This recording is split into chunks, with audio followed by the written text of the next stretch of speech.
yeah, I'm just glad to be here. Let's bring ourselves to our seats and take a nice breath into the lower abdomen and open the mouth for a beautiful exhale as we allow the shoulders to drop about 3 inches. I'm noticing that my right shoulder is a lot lower than my left shoulder. I could feel it just within my body, and now that I see it on the screen, you can see it too. This shoulder is my right shoulder. It just looks reverse on the screen, and it is quite a bit off from my left shoulder. So I'm going to pay attention to that today, and I'll likely do a little yoga sequence that will help to bring me back into alignment, which just is a simple Surya Namaskar, which is also called a sun or moon's Chandra Namaskar, sun or moon series, and it allows the breath, breathing in, up, and coming down, and then bringing up again, and then coming down. So the inhale and the exhale are the important components of that sequence, and it involves doing a forward fold, and it involves doing a downward dog. So that might help my body to come back into alignment. Yeah. Give a nice stretch in the chest area and the lung area. Never stretch more than 70%. 70 should probably take you to a pretty good edge to work with. The whole intention with yoga is not to injure yourself.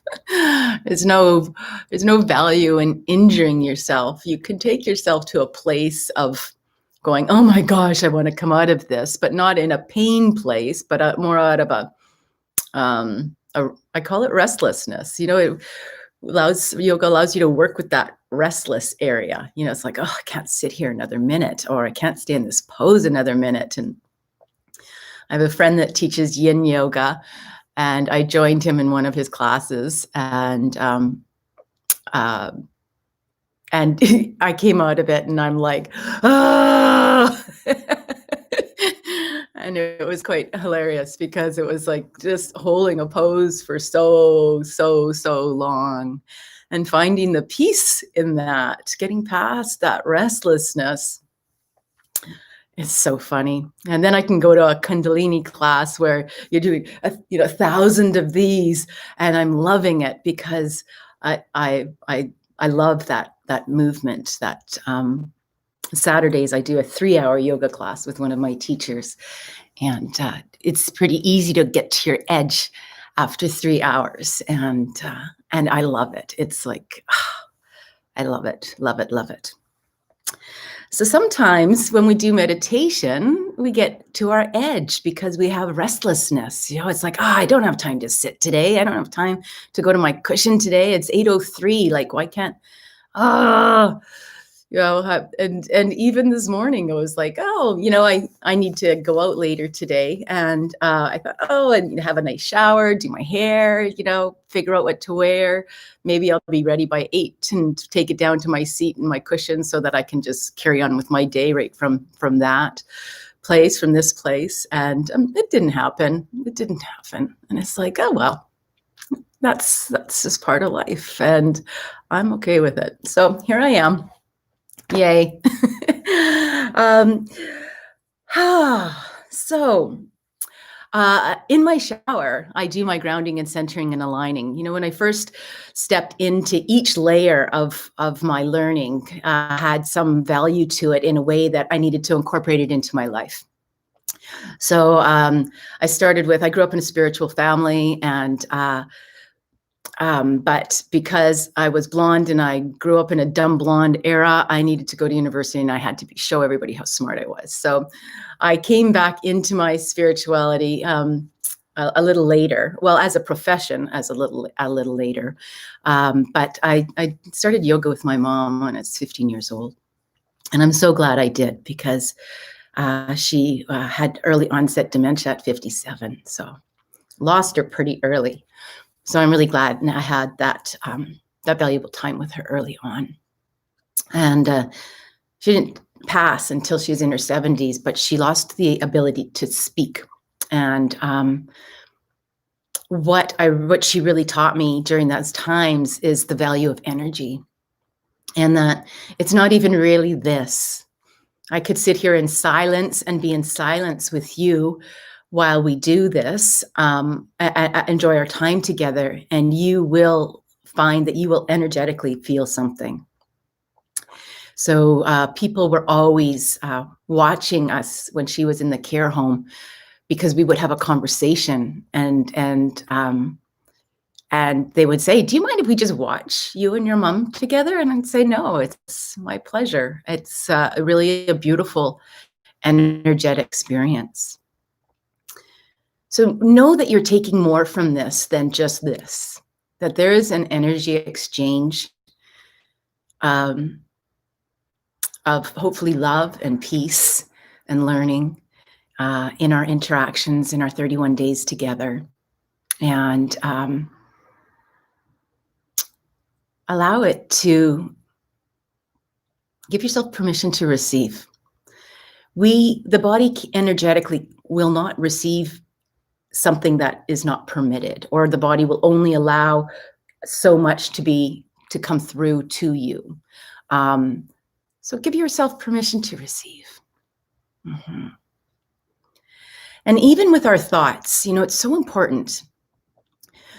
Sometimes people think it's the words that are cutting, but the thoughts can be equally as cutting, and it's called a projection.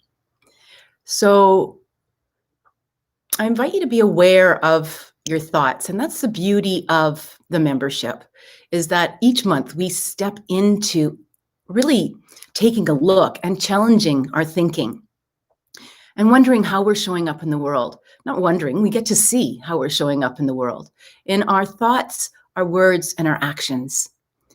And we get to look at that in a way that, is that how I want to show up? Where is that programming coming from? It's not your fault. You're not your thoughts. And that's the whole purpose of working through this and doing the how-tos. And especially, as a bodhisattva, I check in 6 times a day, and I analyze that subtlest point of the vows that have been taken by myself and many, many others before me. And it's no different with the yoga. When I went into the Himalayan yoga meditation tradition, because I wanted to be in the pages with the sages. I wanted more than just what I called at the time drive-through yoga training. Now, I'm not saying any yoga training is not good. It's all good, because everything adds value. And as an initiate, we studied the yamas and the niyamas, which are often called the freedom vows, where we don't do any harm, no harm in all areas, in thoughts, in words, in actions. And 10 different vows in which we operate. And then I can go through those at some point, perhaps in the next 31 days. But I want to stay on point here with our meditation and really step into the fact that even working with the mantra, when we're working with the Soham mantra, and it's an ancient Sanskrit mantra, we're tapping into the field, the frequency of all those before us that have sat with this mantra. And it's beautiful. And that we're allowing into our field. So when we go into the mantra meditation, bring that in with you. Bring that in with you and take it to the seat. And take it to the seat where you're sitting, wherever you might be sitting or laying, wherever you are experiencing this live feed or replay. Thank you for being here. So in the shower, I do my grounding and my centering and aligning, because it was hard to find a place to add it in. And I always would take I thought was a little bit of a longer shower. And it gave me purpose to allow that grounding and centering and aligning, that energy to go into the structure of the water. And it became a real it is a real blessing place for me. I studied the work of Dr. Emoto, and he studied the structure of water, and knowing that he would do experiments with jars of water and having his students talk to this water, some not so nicely, some kindly, some lovingly. And then he would freeze the water, and then he would analyze the crystals. I have a book around here somewhere that I have, but I'll pull it out and I'll show you the pictures. But it's so important that I have his little Dr. Emoto stickers, which are the crystals, and I put them on my water bottles, and sometimes I write on them. I have other stickers. This one says manifest. I make kombucha all the time, and I write love and bliss be me on it, and gratitude and healing. So to put that structure into the water. So I believe that when I do my blessings and my grounding, centering, and aligning in the shower, I am adding to that beautiful loop of water that Mother Earth is, that we all are. And I'm adding that structure and that beauty to that. So I did that before I came down here. So I invite you to feel your seat, your sit bones on your seat, and allow yourself just to drop right down into Mother Earth. Just simply drop. Sometimes I use the word drop so that if I'm ever in a situation where I emergencyly need to ground, if I'm in a place of heightened excitement or heightened fear or whatever, panic, whatever it might be, I get a phone call that somebody needs me, it's like ground. I drop. And so I drop into the earth, right down to that central core of the earth, and I etherically wrap this line, this beautiful fine line to divine that I've created, this etheric line down into the Mother Earth, and I allow it to wrap over the central core of the earth and draw that energy up. And I can bring it in on an inhale. I can allow it permission to receive the frequency of Earth, Mother Earth energy. And a lot of that is, that's what we want to get back to, especially with this 5G coming in. We really want to make sure that we have that Schumann resonance connected to us. I have a pulsed electromagnetic therapy, frequency therapy mat, PEMF mat that I utilize and distribute, I sell. I brought it into my life after my second surgery that I needed to have because I really wanted to have some support, and I wanted to know that I had it with me. I use it about 2 or 3 times a day, and I believe that it has a big impact on my cellular health and my cellular regeneration. It's a class 1 medical device as well. So when I was going through surgery, I used it for symptom relief, and it was, shall I say, a lifesaver. Let's make that assumption. All right, let's go into the 3, as we're sitting here drawing up the earth energy, I'm going to read to you the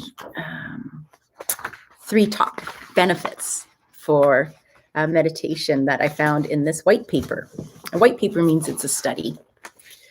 Meditation and diseases. The National Center for Complementary and Integrative Health, NCCIH, in the US has conducted studies to explore the impact of meditation on disorders like pain and fibromyalgia, stress-related disorders, migraines, headaches, hypertensiveness, psoriasis, anxiety, and depression. Most of their research and reviews show that committing to a daily practice improves the overall quality of life and has long-term benefits for staying emotionally and physically healthy. Furthermore, studies show that meditation had similar effects as medication in treating depression, anxiety, and other emotional problems. The second point today is meditation and irritable bowel syndrome, IBS. Studies on the impact of meditation on irritable bowel syndrome was initially conducted by the American College of Gastroenterology in 2014, with no significant establishments. Later, some studies on women with severe IBS symptoms showed that when they practice mindful meditation regularly for 2 months, their symptoms significantly reduced. Meditation practices helped in reducing the anxiety associated with IBS and improved the individual's quality of life to a large extent. That was Gaylord, Paulson, Garland, Farrow, Coble, Mann, and Frey study in 2011. And further directions in meditation science. While most studies focus on exploring the benefits of meditation on physical and mental health conditions, this research on the science of meditation examined the connection of meditation to spirituality, to transcendence, and mystical abilities. Researchers believe that such allied impacts of meditation are as crucial as it is as crucial as its key advantages, and practitioners should educate meditation seekers about these areas of functioning as well. A research on 1,120 meditators, including beginners and novices, showed that meditation developed a sense of self-enhancement in them. Besides helping them deal with emotional and physical stressors, it also led the way for heightened spiritual awakening and freedom. Many scientists discarded and criticized this line of research, owing it to its unconventional nature. However, there is enough empirical evidence that indicates such allied aspects of human living that are touched by meditation. Yes, it does get criticized, and you know, some science does try to balk, especially the energy work in which I work with as an advanced integrative energy healing practitioner. I work with trauma and addiction, and either the clinical studies that we have done and my own experiences with my clients. I've worked with mental health, I've worked with eating disorders, I've worked with addiction centers, I have worked with palliative care, hospice care, my own mom. I've worked with my dad and his cancer. I've worked with so many different areas, even my dad and his blood pressure. And the effects that it has, the positive effects that it has. Okay, I'm just gonna grab my blanket because it's a little chilly and cold and rainy here today. So this beautiful blanket is from Badrinath in South India, or North India, up in the Himalayas. I traveled there in 2017 with my yoga group, the Himalayan Tradition, and was initiated into the tradition then and there. So beautiful. Anyway, and I have my beautiful crystal for today is my Lemurian seed, which is said to hold the memory of Lemuria. It's often can be seen, the seed is identified with these layers, these lines on the side of the crystal. It's got a number of beautiful inclusions in it. Its inclusion is that rainbow part. And I picked it up at one of the Rock and Gem shows here in Vancouver. And I love it. And my mala. And my little sitting rocks. I'm going to use the same ones today. I'm using the Oralite, and I'm using the Danburite. I think I pulled out this one. It's it just came out with the threesome. It's phenacite. It's just a little one. It's this tiny. Let me see how tiny it is. And it works well with the Danburite, and it is for the prefrontal lobe. So obviously, when I learned that my mom was going through that, I certainly pay attention to that for myself and do whatever I can to support my brain and my frontal lobe, prefrontal lobe. So it facilitates this little phenacite, facilitates the third eye. It facilitates deep meditation, promotes inner knowing, brings the way of unconditional love, the way of heavenly being into one's physical reality, helps in healing ceremonies, and with chakra clearings, provides a connection to other planes of existence. So what I'm going to do is I'm going to take my mudra into the crux of my thumb. I'm going to take my ring finger and my middle finger. I'm going to put the Danburite in the palm of my hand. And I'm going to just bring this in as the connector of the three fingers. And that's how I'm going to utilize the chakras that way. I'm going to take this and put this on my head. Gives me my posture. We come into the meditation. We'll do 5 rounds with the mala. I'll let you know each one along the way. And I'll let you know when we get through the first one and the second one, the third, fourth, and into the 5th. Thank you for being here. Feeling the sit bones on your seat, centering into that still point within your body. Creating that fine line up through the Sahasrara, the center line, the central channel, up through to divine. Through the solar system, through the Milky Way, into the cosmos. Feel that connection to divine consciousness.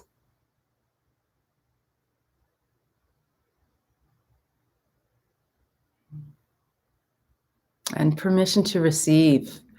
It's often experienced as a golden white light energy that falls down in through, down that super highway, that fine line to divine that you've created. Invite it into the full face, the head, the brain. And sense that golden white light and allow it to touch every cell and every space in between each cell. So bring it down through the neck, the gateway, into your heart, your abdomen, your hips, your pelvis, your legs, down, right down to the tips of your toes. Permission to receive, permission to heal. Give yourself an opportunity of permission to heal. Every breath is an opportunity to heal because it brings in that oxygen, and every exhale is allowed to an opportunity to heal because it allows us to release the CO2 in the body. Allow your hand to touch your lower abdomen, a reminder to breathe down to your lower abdomen. That naturally engages the parasympathetic nervous system, which is our rest and digest breath, our healing breath. That's the breath that we want to live in, the nervous system pattern that we want to support.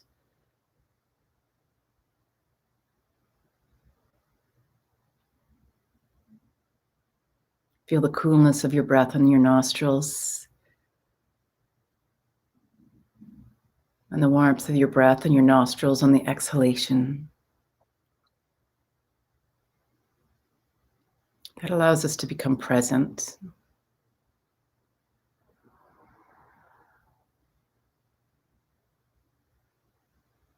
If you want to engage the mantra so hum, you inhale on the so, exhale on the hum. Inhale on the so. Exhale on the hum.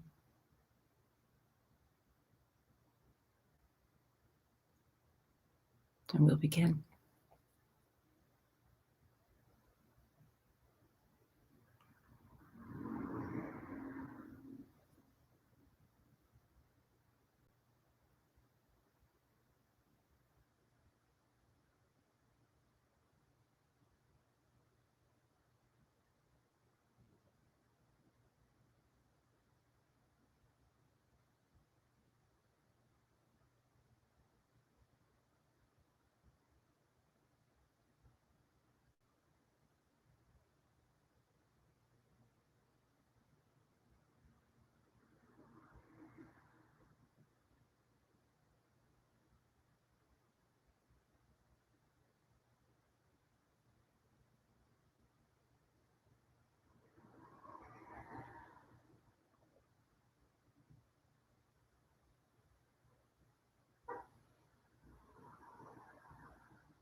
That's one round.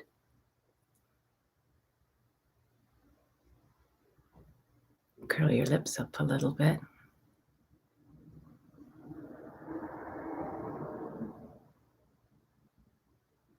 When you have thoughts come up, just don't engage with them. Just allow them to be there, or put them on a train, let them roll by, clickety-clack. Put them up in a bubble. Let them float up into the ethers.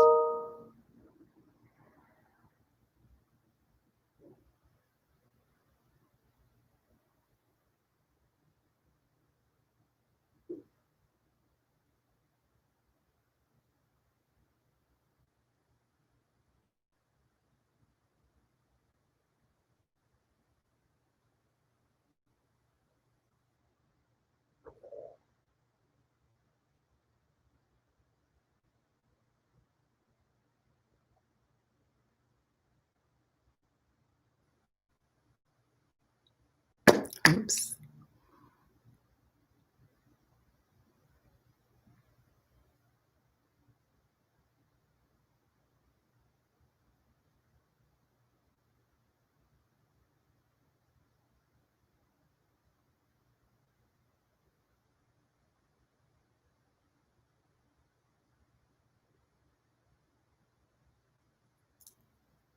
That's 2 malas.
That's 3 malas.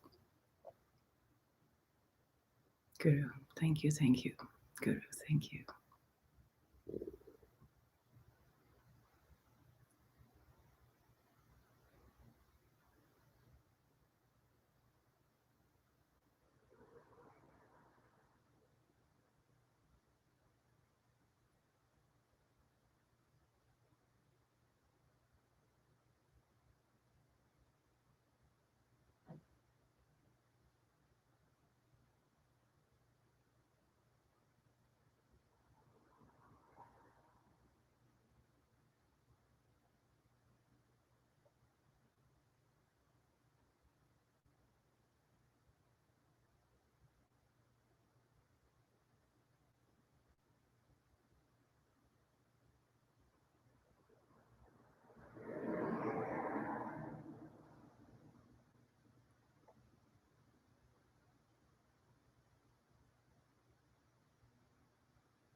An even stream of breath. No pause, no jerks, no noise.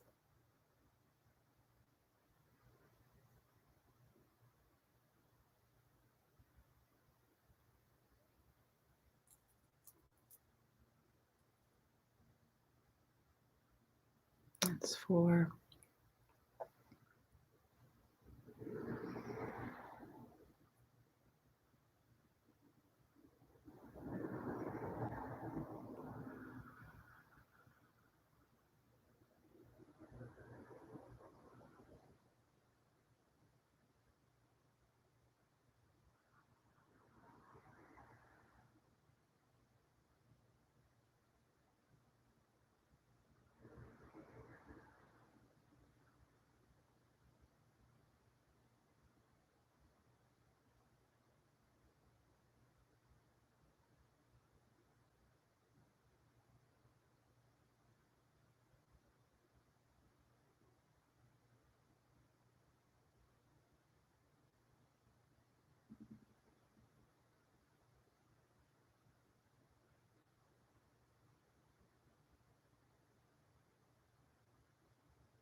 That's 5. And for the last round, I always do Bliss Be Me as I fortify the field of Bliss Be Me, and have this, I see colors, kaleidoscope colors.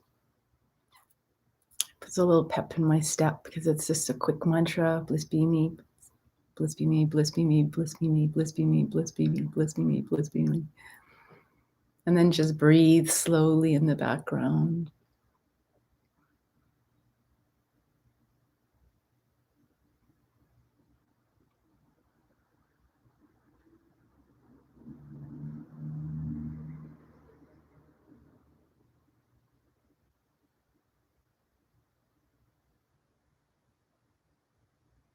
And then bliss be me just turns into a steady stream.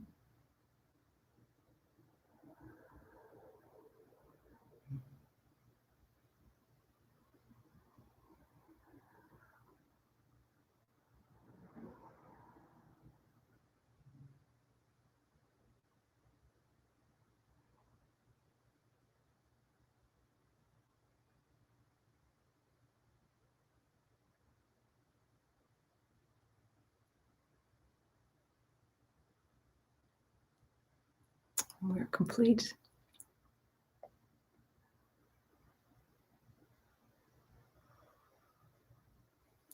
You might want to rub your palms together. Create that friction. It's called palming. Feel the warmth, the energy generate between your two hands.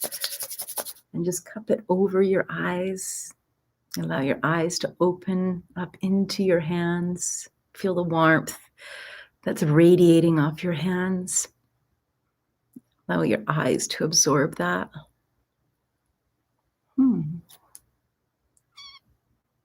How is that today?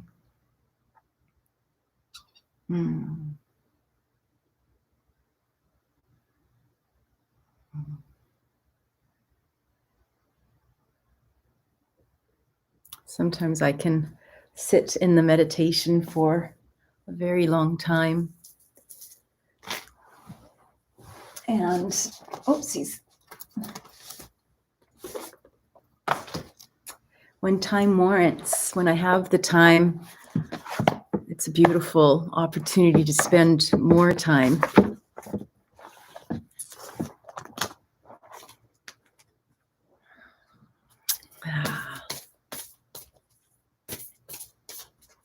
So now I'll take my time into my journal, pull a card to give me inspiration for writing. I've got my book here. Whoa, there it is. Oh, yesterday was inspiration, and today is aspiration. I love the word aspiration. You know, before I go on, I'm just going to let you know that my name is Debra O'Neill, and I'm the CEO and founder of blissbe.me, Integrative Holistic Health. I'm here to share because I care. And we have a wonderful monthly membership. And I really believe in the power of affirmations, because affirmations can give us our inspiration and they can also give our aspiration. So this says aspiration. Let your highest aspiration organize your life. In concentration and silence, we must gather strength for the right action. Yeah. Aspiration I see as inspiration is something that gives me something. It gives me inspiration. Aspiration is something that's inside of me already. It's what I aspire. What I aspire to be for me. It gives me that the inspiration is something that helps me to step into the action of the aspiration. So in concentration and silence, we must gather strength for the right action. So between those two, cards that just came out back to back yesterday and today. One gave us inspiration. What's your inspiration? Every January, I do a vision boarding workshop. And part of my PSYCH-K work as a facilitator is to be able to look at your vision board and know it to be true for you. You know, it's one thing to do the board, but there's another thing to create weakness in your body by subconsciously being weak to what your inspiration or your aspirations are. So we whole brain each person to that, so that their whole brain to their vision board. So when they look at it, they can feel that inspiration and know that that's their aspiration, that's their action step that they want to achieve for the year. And it's also a good visual, because visual has a huge impact on us. So when we work with the affirmations in the membership as well, you know, you can take one of those dry eraser markers, and I've had success being able to write with those markers on my mirror and been able to wipe them off. Now, it's not a permanent marker, it's the dry erase markers. But that may work for you or not. I wouldn't suggest leaving it on there for a year, like wipe it off, put up a new affirmation potentially the next day, or change the location of where you write it if you're going to experiment with having it be successful for you on your mirrors. Aspiration. One of my aspirations in doing this 31-day meditation is having you join us in the monthly membership. Right now, it's founding member pricing. It's $29 per month, and it was available to you until December 31st. And the beauty with the founding member pricing is it's that price for as long as you have the membership. And the price will go up in January, because I am going to bring these live daily meditations into the membership. So I hope and I pray and I aspire and I hope I can inspire you to take action and join us in behind the scenes. With that, I'm going to journal on my aspiration. And my daughter comes home from university today from the US, so I'm going to hold space for her, that she has safe travels and is met with kindness and good flight connections. And I'm so delighted that she's going to be home. Blessings to you. I love you. Make it a great day. Find your aspiration and action. And I look forward to hoping to see you, being with you energetically tomorrow. With love.